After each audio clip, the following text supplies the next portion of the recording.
Medio Contracara, ¿cómo están? ¿Qué tal, Francesco? Todo bien, ¿tú, Manuel? ¿Cómo vamos? Bien, pero días bastante movidos, ¿no? Sí, En el bastante. plano internacional, por ejemplo, el tema del plan de paz de Donald Trump, en ese momento se encuentra en una situación bastante fragilizada, ¿no? Sí, pero era Se algo han que se activado esperaba, las por hostilidades, supuesto. ¿no? Era algo que se esperaba. Es decir, no era tan descabellado pensar que este acuerdo estuviera un poco así, ¿no? Sólido. Sí. Pero, ¿qué piensas acerca de esta respuesta de Hamas contra su propia gente?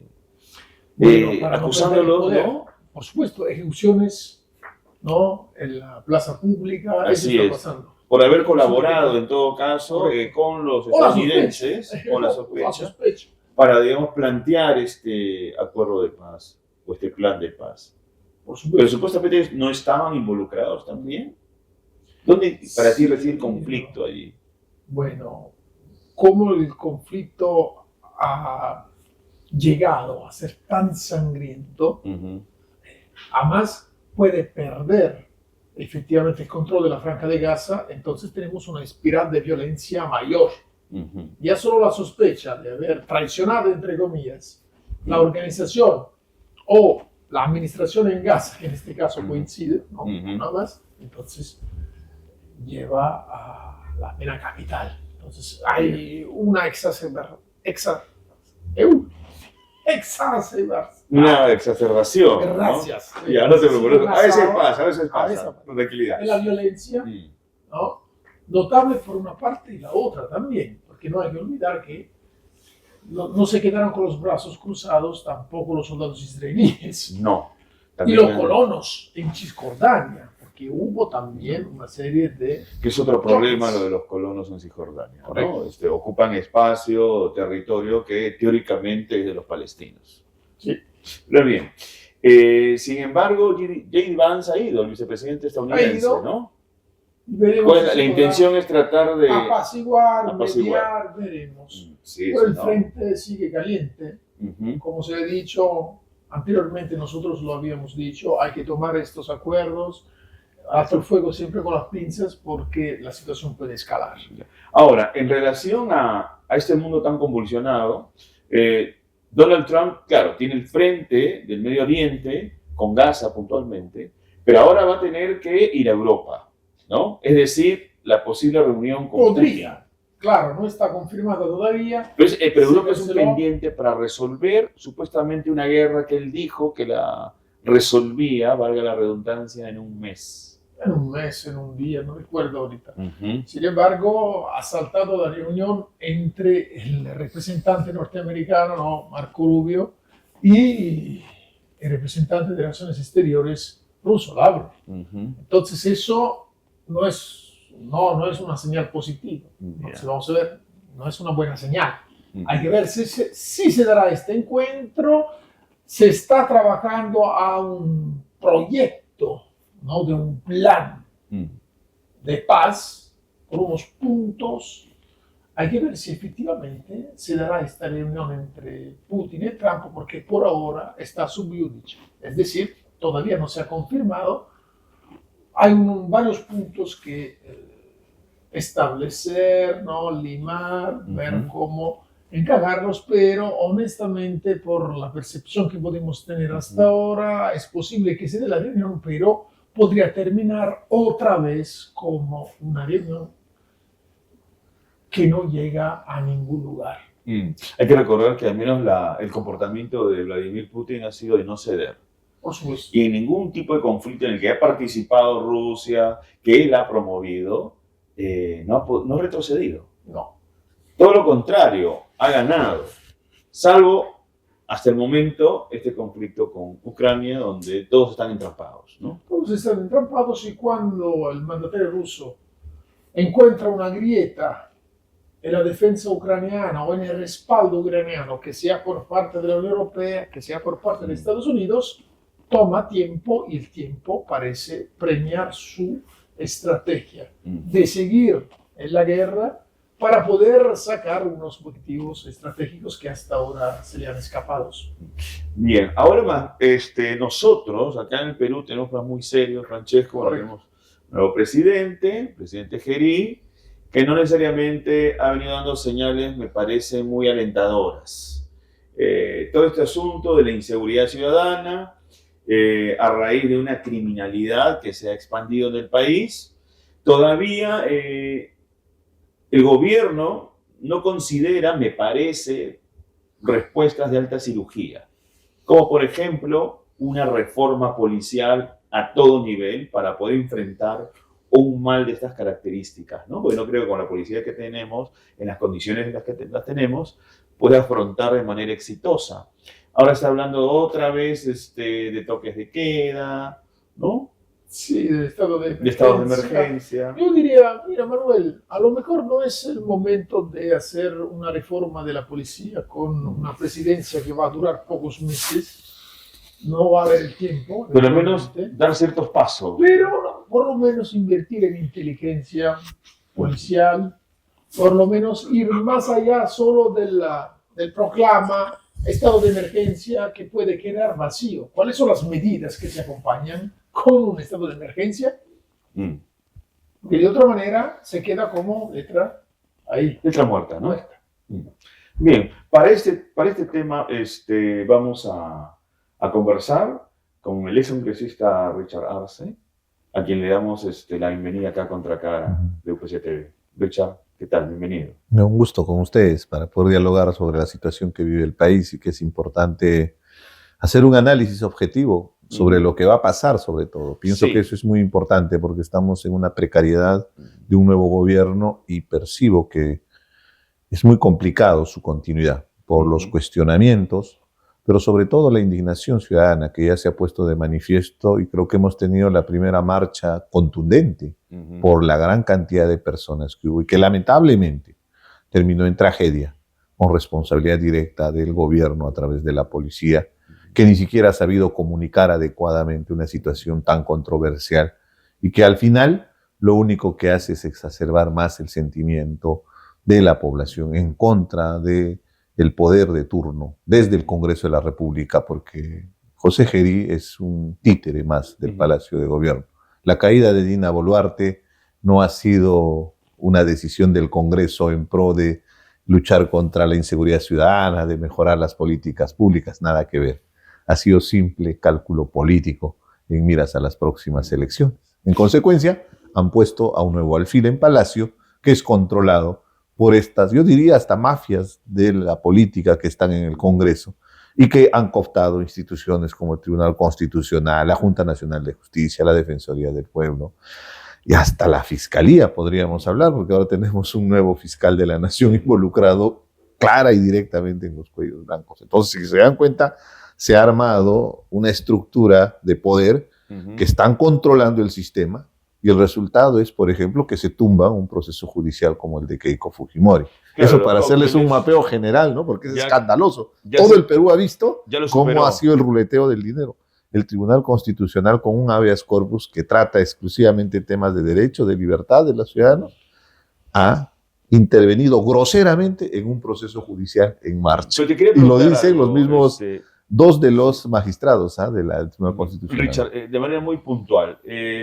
A ver, que Dina Boluarte haya salido también refleja algo que nos preocupa, independientemente de ella, que es la fragilidad de la figura presidencial.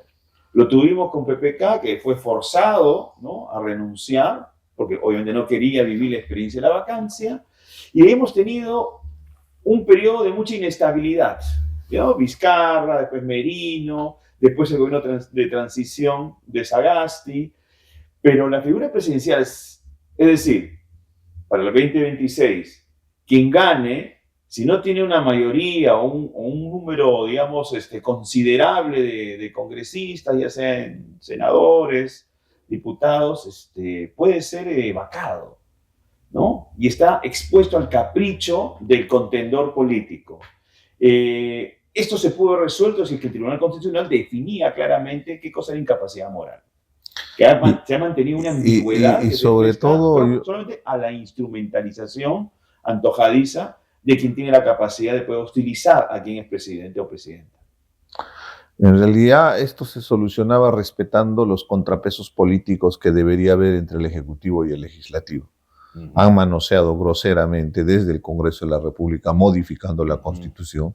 Nuestra Constitución ha sido modificada cerca de 50 artículos, o sea, ya no queda nada de la Constitución del 93, literalmente, y ha sido manoseada groseramente por los grupos de poder político que tienen en este momento al fujimorismo. Eso es lo gracioso. Hablan tanto de Fujimori, les restituyeron hasta la firma en la Constitución, pero lo primero que han hecho es violentar esa Constitución, coludidos con el partido del alcalde de Lima, Renovación Popular, Alianza para el Progreso, inclusive Podemos, ¿no?, que está investigada como una organización criminal, los gángsters de la política, y la izquierda, por supuesto, con Cerrón, que están de la mano.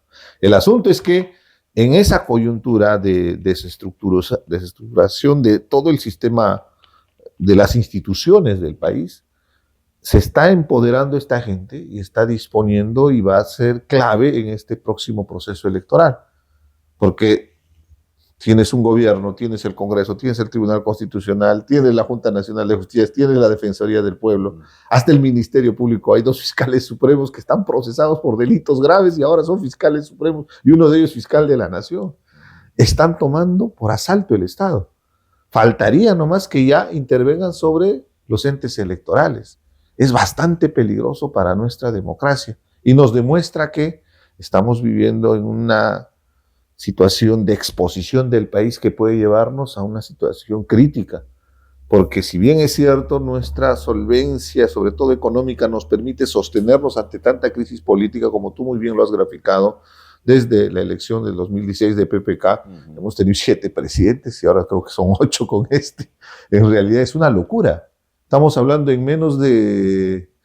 son 8 años, 9 años. Todavía no hemos ido ni a 10 años. Entonces, no, 8, 9 años. Entonces, vamos a tener esa cantidad de presidentes. Y mi lectura es que Gerí tampoco llega al 28 de julio por los serios cuestionamientos. O sea, el tema de corrupción, cuando era presidente de la Comisión de Presupuesto, hay un empresario que dice que le ha entregado dinero, es gravísimo.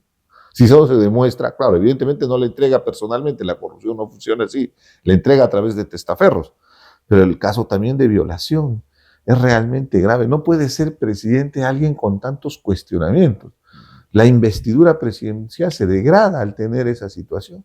Y ahora, lo más lamentable, ¿no? Si te has dado cuenta, cuando trataron de formar el gobierno, lo que yo tengo entendido y lo que se dice de los corillos de Palacio es que nadie quería aceptarle el cargo de ministro de Estado, porque justamente por esos cuestionamientos, esa debilidad, y que jamás él iba a asumir una posición de estadista, por ejemplo, para que en este momento de transición, entendiendo que tiene una gran responsabilidad, desmarcarse del Congreso, que hubiera sido un mensaje potente para el inicio de su gobierno.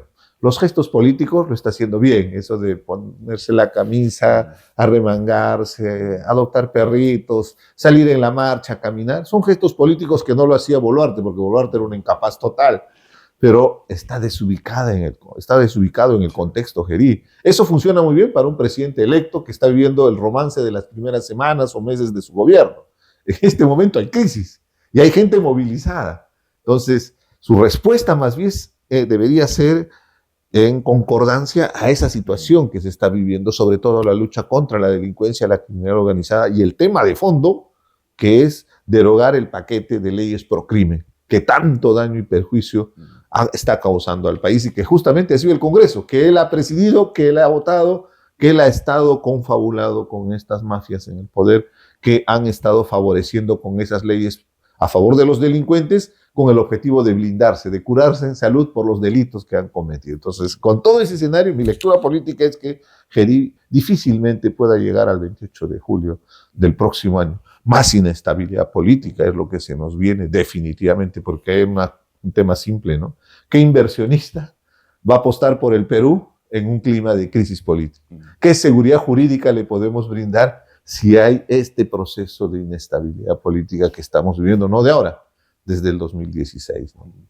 Richard, entonces, en base a lo que tú has dicho, ¿por qué, según tu punto de vista, antes de vacar a Dina Boluarte, no se quiso cambiar la mesa directiva del Congreso para evitar tener un presidente como Gerí, que se está cuestionando por una serie de razones? Las principales, tú ya las has contado. ¿Por qué no se quiso cambiar la mesa directiva? Porque simplemente estaban haciendo el cálculo político. Para ellos era una transición que el que está en la presidencia asuma como sucesión constitucional, eso no está en discusión, pero ya habíamos tenido un antecedente, en realidad dos antecedentes, en la nominación de Valentín Paniagua y en la, claro, nominación también de Sagasti como presidente. Lo que hizo el Congreso, al ver la presión ciudadana y al ver los cuestionamientos que tenía el presidente del Congreso, decidieron revocar al que estaba en función, una censura a la mesa directiva y se elige por consenso al que tenga siquiera algunas credenciales mínimas, pues, de solvencia para asumir el cargo de integridad, aunque eso es difícil en el Congreso. Son 130 congresistas y 55 decentes, es mucho. O sea, la mayoría, hay como 80 que están procesados ya por la justicia, con carpetas fiscales, y si no se fueran congresistas estarían en la cárcel. Entonces, pero en ese panorama sí había uno que otro congresista que tranquilamente hubiera podido asumir con un mejor perfil para darle un mensaje a la población. Pero al Congreso no le interesa eso, a estos congresistas no les importa. Ellos están obnubilados con la idea de la reelección, quieren ser senadores casi todos, están utilizando el aparato estatal para esa reelección, inclusive llegaron al extremo de legalizar que la semana de representación se hace campaña política. O sea, con el dinero de todos los peruanos, ellos están haciendo campaña política. Ellos han modificado la normativa. ¿Dónde queda la neutralidad? ¿Dónde queda la independencia? Más aún siendo autoridad, es una desventaja. Estás inclinando la cancha para favorecer. Y además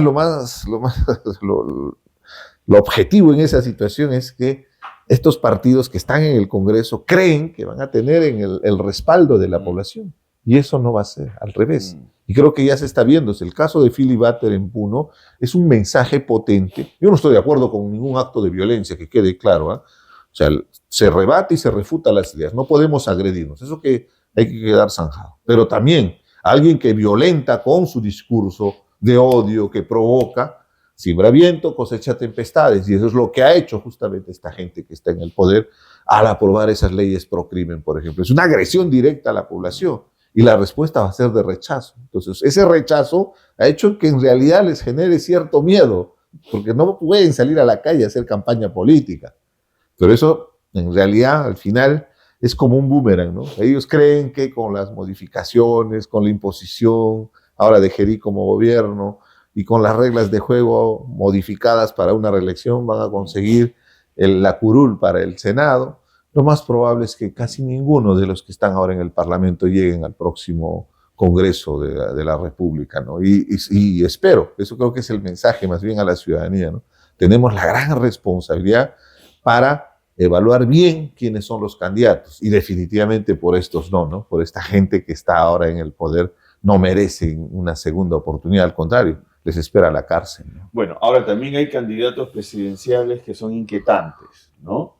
Entonces, para el próximo año, al menos la percepción es que de momento no hay un candidato que pueda conectar y generar cierto tipo de imagen positiva.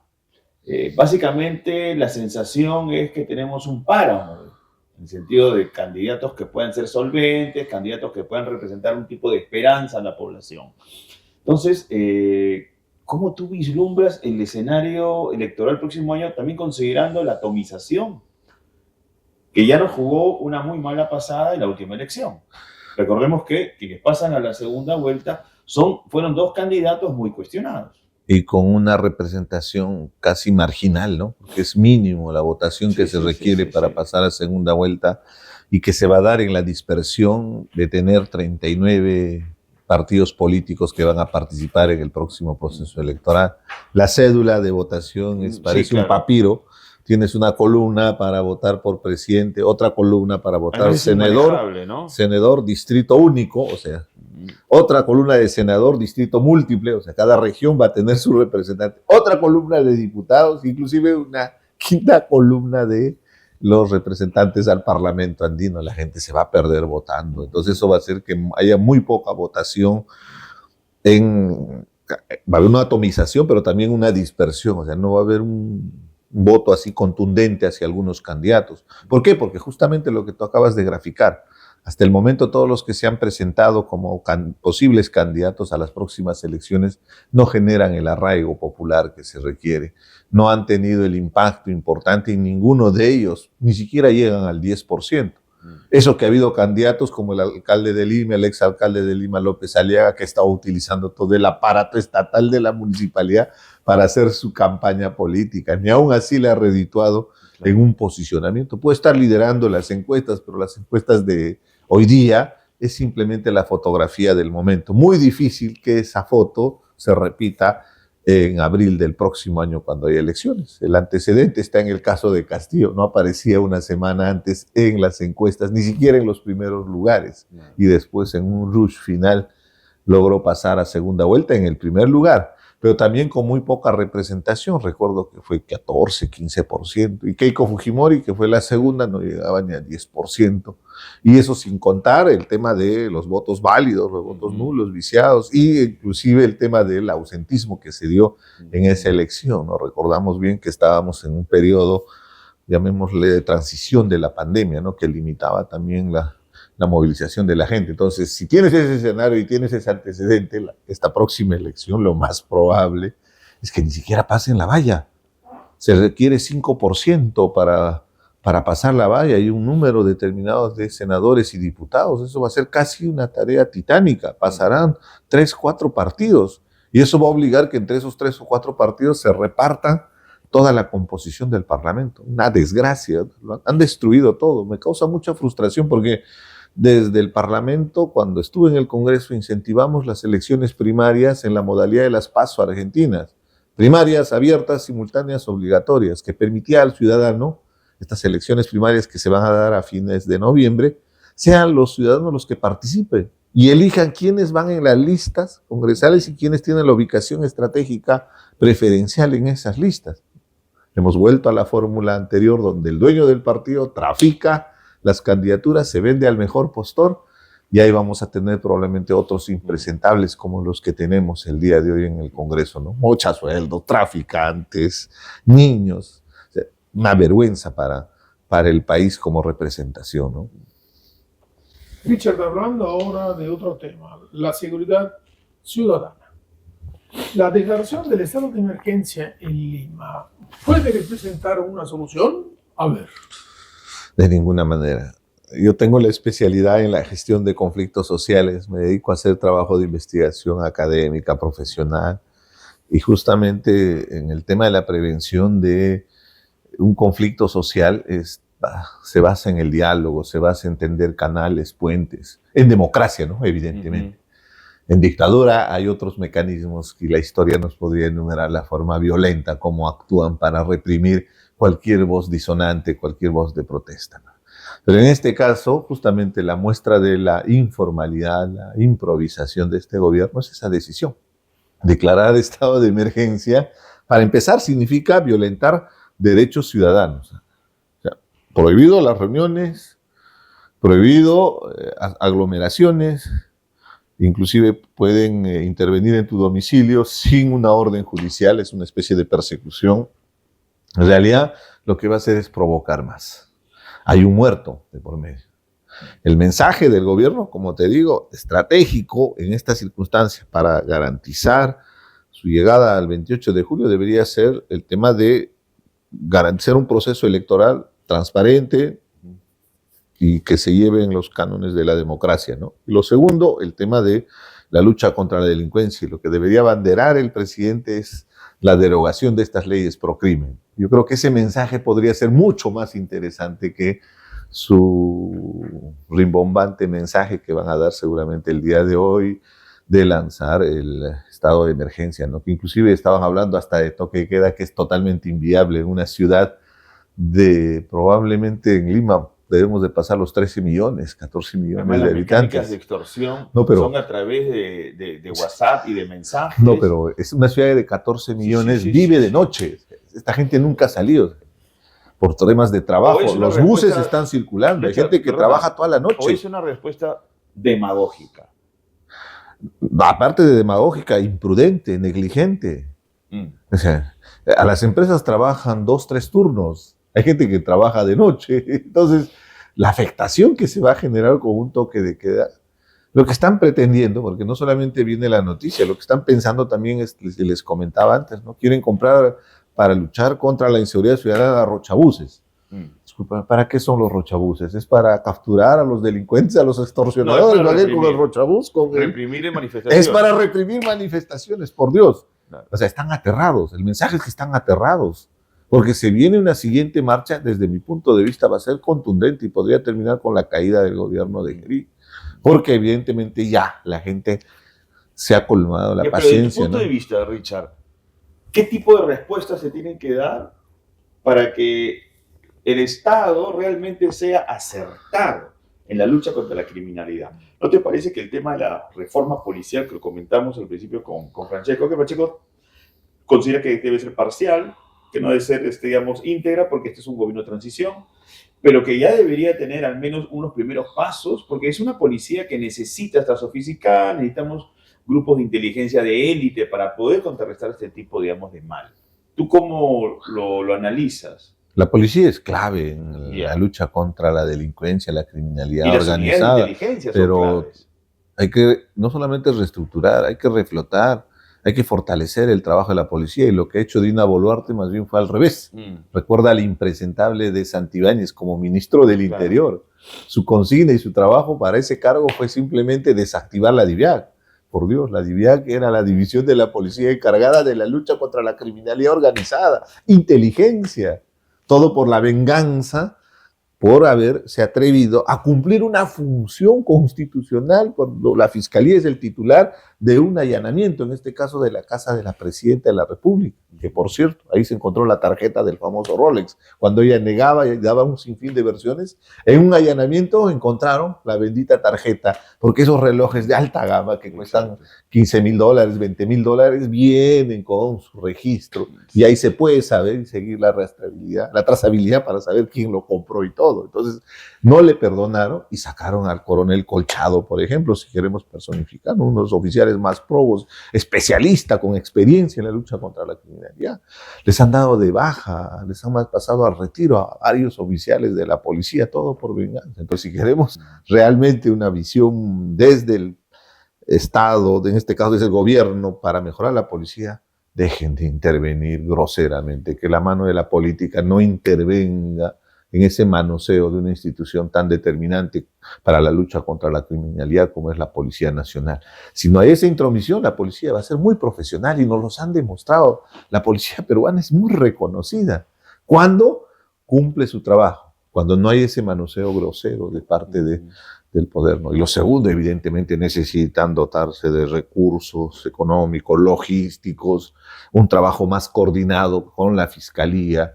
El trabajo de inteligencia va a ser determinante para poder desarticular todas estas organizaciones criminales, pero nuevamente volvemos, parece que estaríamos como un trompo dando vueltas, porque al final regresamos al tema central. Las leyes pro crimen que ha aprobado este Congreso se tienen que derogar, o sea, no hay otra forma. El Congreso lo hizo para salvarse de la cárcel, porque muchos de los congresistas saben en su conciencia los delitos que han cometido, entonces aprobaron este tipo de leyes para protegerse, para blindarse. La ley Soto, la del expresidente del Congreso, si no estaría en este momento hasta preso. Entonces, ¿qué se tiene que hacer? Derogar ese paquete legislativo si es que realmente se quiere luchar contra la criminalidad, ¿no? Y definitivamente, ¿no?, que el poder político no interfiere en el sistema de justicia. Yo sé que tenemos muchos cuestionamientos, todo en el sistema de justicia, pero tiene que haber esa independencia para que actúen y accionen, porque en un Estado de Derecho justamente se necesita esa independencia del poder político con el sistema de justicia. Lo que quieren en el Congreso es controlar, por eso están promoviendo leyes para, justamente a través de la Junta Nacional de Justicia, y ahora inclusive en el propio Congreso hay paquetes legislativos que están discutiendo para que los congresistas puedan retirar a jueces y fiscales o sancionarlos, ¿no? Una especie de espada de Damocles que le caería al sistema de justicia para que los políticos tengan control sobre el sistema de justicia, ¿no? Sí, esto debilitaría aún más la respuesta en contra, sobre todo del crimen organizado. Claro. Hay que considerar también que lamentablemente ahora hay muchas organizaciones, crimen organizado, bandas criminales que han determinado una escalada en el nivel de violencia. Entonces, según tu punto de vista, en estos meses que nos separan de las elecciones no habrán grandes cambios en el sector de la seguridad ciudadana. ¿Qué opinas? Vamos a escuchar propuestas, ¿no? Va a ser un desfile de ofrecimientos. La moda es Bukele, todos quieren ser Bukele, quieren imponer supuestamente la ley. Y lo que hay que estar muy atentos es para evaluar la viabilidad de esas propuestas, ¿no? Creo que la mejor lección es la del alcalde de Lima, ¿no? Él prometía una ciudad moderna, hablaba de Lima potencia mundial. ¿No? Sí. ¿En qué nos ha dejado? O sea, puro populismo. Dijo que no iba a renunciar a la alcaldía. Aparte de ser un mentiroso, ¿no? Renunció para mí es gravísimo la elección de la población, asumir esa responsabilidad que te delega la población en una votación, es un alto honor. Y tú no puedes utilizarlo, en este caso de trampolín, para buscar otro cargo político, y menos abandonar esa responsabilidad antes de haber terminado. Faltan más de un año y 3 meses, 4 meses de función. Entonces, el objetivo no era el servicio público a la alcaldía de Lima, era aspirar a la presidencia, que es legítimo, pero háganlo bien. Paréntesis aparte de eso, definitivamente en ese escenario lo que se tiene que ver es qué proponen los candidatos respecto a políticas claras, que inviertan sobre todo en inteligencia. Evidentemente la justicia que se va a aplicar va a ser en el marco del derecho, ¿no? Por eso yo estoy de acuerdo con los que quieren traerme el modelo de Bukele. Bukele ha tenido éxito, por supuesto, con esto de las maras y todos los grupos ahí que ya se había exacerbado y se exportaban, ¿no? Las pandillas hacia otros países vecinos, ¿no? Ha logrado un control. Evidentemente se puede recopilar algunas experiencias, pero no vamos a repetir, cada realidad es totalmente distinta, ¿no? Acá en nuestro país, además de eso, acá en nuestro país, para empezar, si queremos luchar contra la criminalidad, ataquemos primero a las economías informales, ilegales que existen en nuestro país. Estoy refiriendo al narcotráfico, estoy refiriendo a tala de árboles, trata de blancas y sobre todo la minería ilegal, ¿no? Que es en este momento mucho más rentable que inclusive el narcotráfico. ¿Qué están haciendo? Ahora que se vence el Reinfo, esta tarjeta que les permitía a la gente legalizar la minería ilegal y que ha estado depredando inclusive la naturaleza y generando zonas y territorios liberados, ¿no? Como el caso de Patás, ¿no? Creo que ha sido lo más gráfico de cómo una economía ilegal puede desarrollarse a tal nivel que maneja hasta tentáculos políticos, brazos criminales y al final convierte en una ciudad en terreno liberado como ha sido Patás, ¿no? Entonces, porque esa economía ilegal para sostener va a necesitar de la delincuencia para que sea su brazo, su columna vertebral, más bien para que el negocio continúe boyante, ¿no? Entonces, si tú quieres enfrentar la criminalidad, parte de eso es enfrentar las economías ilegales, ¿no? El Reinfo se vence ahora en diciembre. Se vienen manifestaciones, protestas, movilizaciones. Por eso no creo que llegue Gería al 28 de julio, porque la situación es bastante delicada. Y yo estoy viendo más bien una falta de criterio y visión para entender ese contexto en el que está él gobernando, ¿no? Bueno, ojalá que puedan identificar este contexto. Richard, te agradecemos mucho tu presencia acá en Contracara de UPC TV. Nuestro director ha retornado, ¿no? Ha tenido un paréntesis porque se ha convertido en padre por segunda vez, así que de acá el programa le mandamos un fuerte abrazo a John Locio. Y nosotros nos vamos y nos reencontramos la próxima semana.